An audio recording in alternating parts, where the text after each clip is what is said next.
What's going on, guys? Well, back again with another video for you guys. I hope you're all having a lovely day / evening. Think about yesterday's result. That Kurt Zuma tackle was absolute perfect, man. I've watched it about 100 times. It was that good. Tackle of the century. Am I looking at it too much? But it was a vital tackle.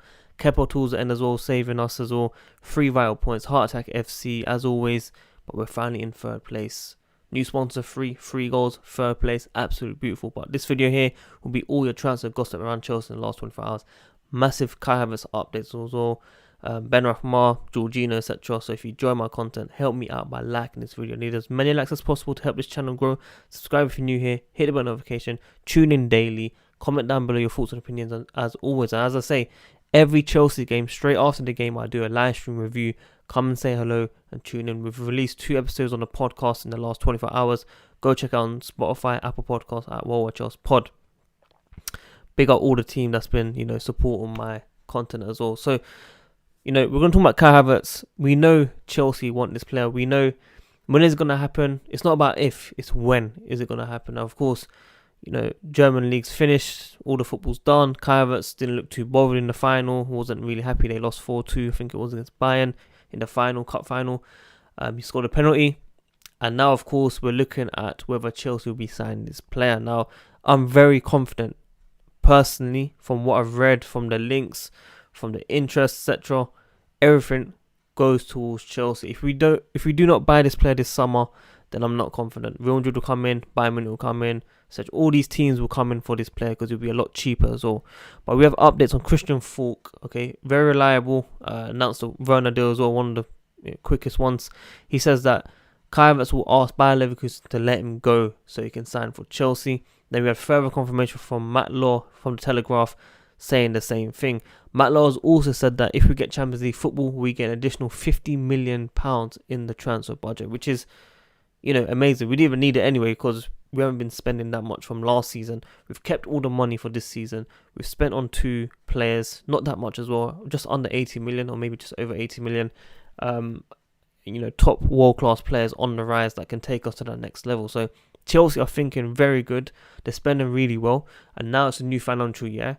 And I know there are going to be many players leaving anyway to help us get those sales in order to boost that revenue up to spend on other players. So that £50 million is just, even more of a boost for us to spend even more. Whether it's on the Chilwell, Declan Rice, Benrahma, Kai Havertz, which is, what we're looking at right now with Kai Havertz is Chelsea want to spend around £75 million. Maybe they will need to add some bonuses for later on if, Bayer Leverkusen do not back down from the £90 million they want up front. This is the problem.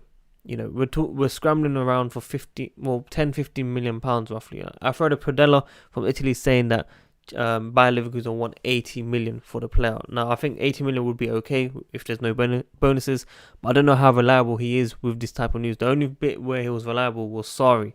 He was very on point with Sarri. When Sarri was coming to Chelsea, he was the #1 guy. Hot talks, if you remember, on my channel, of course, 3 years ago. So, yeah, with Sarri, I believed it. With Jorginho, I believed it. He was talking about Rugani, which was very close. Golovin, which was very close as well. I think they were very close to signing for Chelsea.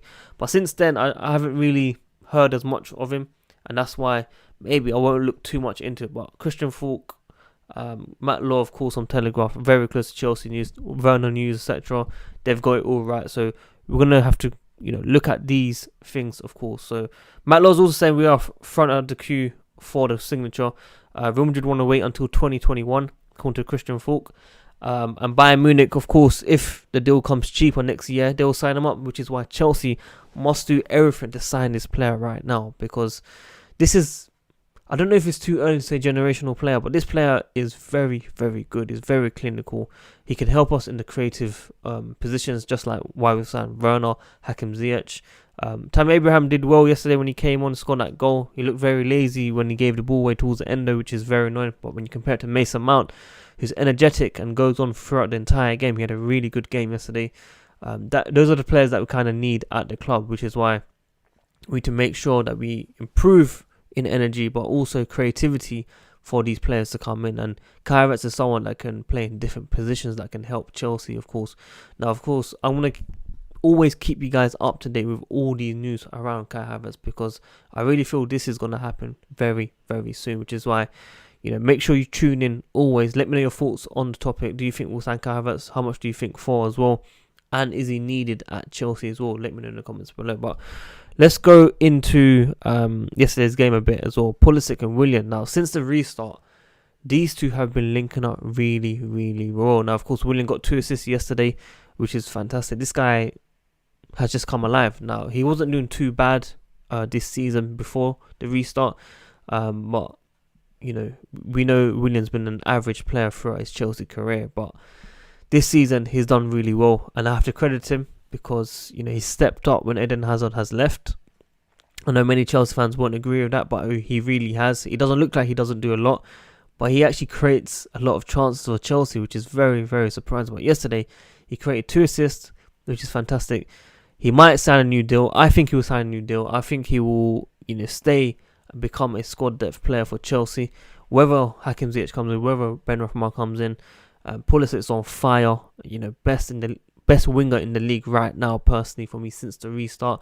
5 games, 3 goals, 2 penalties, 11 chances created, which is, amazing. This guy is the one that we've been looking at for a very long time since Eden Hazard has left, for someone to create chances, and Christian Pulisic has stepped up every single time. Now, of course, in the second half, he wasn't that alive because the service that was given to him wasn't good enough. He wasn't getting the ball. He had to come in deep for the ball, and we just, fell off. We literally just fell off. Like, all Chelsea did was defend, and somehow we got the third goal.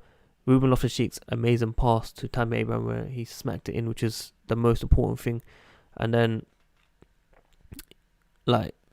typical Chelsea defensive, concede a goal immediately, and everyone's to blame. Defense, midfield, keeper even, maybe. It just wasn't good enough. Christensen ball watching. First goal, people blaming Kepa, which I don't really agree with, simply because, we gave the ball away. Reece James didn't cover. Billy Gilmour nowhere to be seen. Ross Barkley not tracking back. So, yeah, I think the shot was around 65, 67 miles per hour, which is, to some people might not be that fast if you compare it to cricket, of course. But, top keepers will save that. But I don't want to blame Kepa for everything for that goal, which is what I'm trying to say from, this entire video. But, yeah, Lampard acknowledged his vital save towards the end, which is what you want to hear. Confidence boost, of course. And as I've been saying about defensive, we fell off in the second half. Jorginho came on and changed the game. Now, he's not been playing any game since the restart. He's not got any minutes under. He come on immediately and changed the dynamic of the second half towards the end, because I think Palace had around 70% possession, which was very sad to see with Chelsea, of course, because Chelsea always dominate possession against these smaller clubs in terms of quality. So Jorginho coming on shows you how much of an impact he is. A vice captain, of course. You're setting up 10 long balls already, whether it's sideways, whether it's forward. He was pinging those balls already to open up that game, which is why we were able to fend off any late minute drama. Except for towards the end, of course, we slipped up. Kurt Zouma to the rescue, of course. Jody Morris showed his appreciation on Instagram for the defender. He is our best defender, of course, 100%. Not many people, one guy in comments on my previous video saying, if you say Kurt Zouma is the best defender, he'll come after me. Well, guess what? He's definitely the best defender at Chelsea, man. I'll be waiting for you, though. But yeah, I'll be very disappointed to see if Jorginho was to leave. There was talks before the game that he might be in a swap deal with Rabiot or Ramsey from Juve. And Juve could be offering an installment deals if these deals are not good enough for Chelsea. So Athletic are saying that Chelsea will be looking for the best bid for Jorginho in the coming weeks. And I hope, Frank Lampard actually keeps this player, because I support all of them. I support Jorginho, I support Kante, I support Kovacic, I support Kepa, I support all of them. Deep down, I actually support them. I don't pick one player like, social media on Twitter do. I'm someone that supports the entire team. But Benrahma is someone I want to speak about. Now, on Instagram Live yesterday, he got a penalty, I think, for Brentford, and he put it away. And then they scored last minute or a couple of minutes before final whistle, and they won 2-1, and they're on big form. When on Instagram Live, his friend says, "Congratulations on Chelsea, my bro," on Instagram Live. I don't know why he said that. I don't know what he responded, but people were picking that out. I don't know if he was joking, but that's what's being said right now from Instagram. And of course, I'm sure he knows that Chelsea are keeping tabs on this player, which is why maybe he's playing even better. Let me know if you think we need him as well. But overall, I think Kai Havertz Said Benrahma, Ben Chilwell and Declan Rice will be the 4 main targets that Chelsea will be looking at in the summer. Whether I think we'll get all 4, we should get at least 2 to 3 of them at least, and the rest we shall see what happens. Tottenham want Kurt Zouma as well, and for me that's a big no. He has to stay at Chelsea. But guys, that's all your news around Chelsea today. Summarising a bit of the game yesterday as well.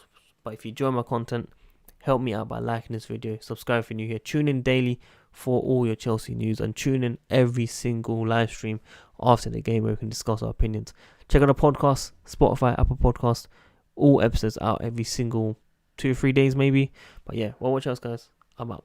Peace.